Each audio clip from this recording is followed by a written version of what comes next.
सालों पहले एक भिखारी नंदा नगरी में भूख से तड़पने के कारण खाने के लिए कुछ मांग रहा था।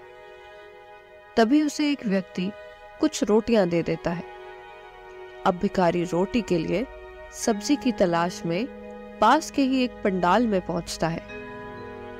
वहां भिखारी रोटी के लिए पंडाल के मालिक से थोड़ी सी सब्जी मांगता है। भिखारी को देखते ही गुस्से में पंडाल का मालिक उसे भगा देता है।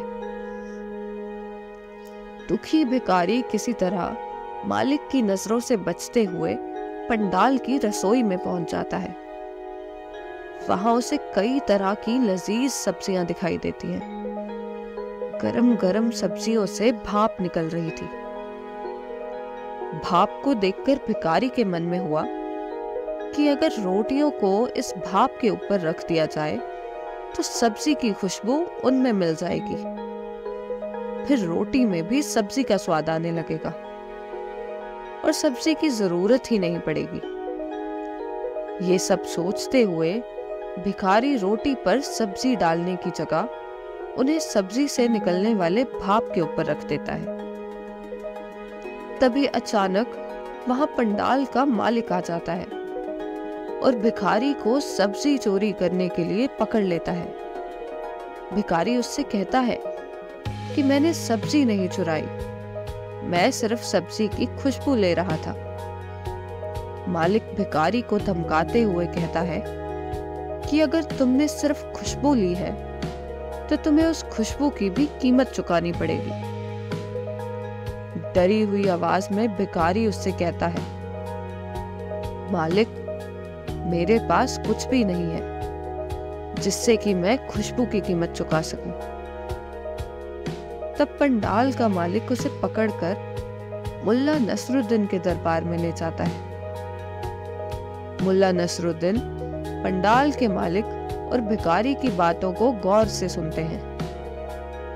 दोनों की बातें सुनने के बाद मुल्ला कुछ देर सोचकर पंडाल के मालिक से कहते हैं कि तुम्हें अपनी सब्जी की खुशबू के बदले पैसे चाहिए। पंडाल का मालिक कहता है, जी हाँ। फिर मुल्ला नसरुद्दीन पंडाल के मालिक से कहते हैं, ठीक है, तुम्हारी सब्जी की खुशबू की कीमत मैं स्वयं दूंगा। ये सुनते ही पंडाल का मालिक खुश हो जाता है। फिर मुल्ला नसरुद्दीन उसे बताते हैं, देखो, मैं तुम्हारी सब्जी की खुशबू की कीमत सिक्कों की खनक से अदा करूंगा। इतना कहते ही मुल्ला अपनी जेब से कुछ सिक्के निकालते हैं और दोनों हाथों में लेकर उन्हें खनखनाने लगते हैं। फिर उन सिक्कों को दोबारा जेब में डाल लेते हैं।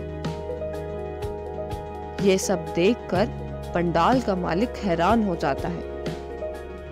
वह मुल्ला नसरुद्दीन से कहता है कि ये उन्होंने कैसी कीमत अदा की।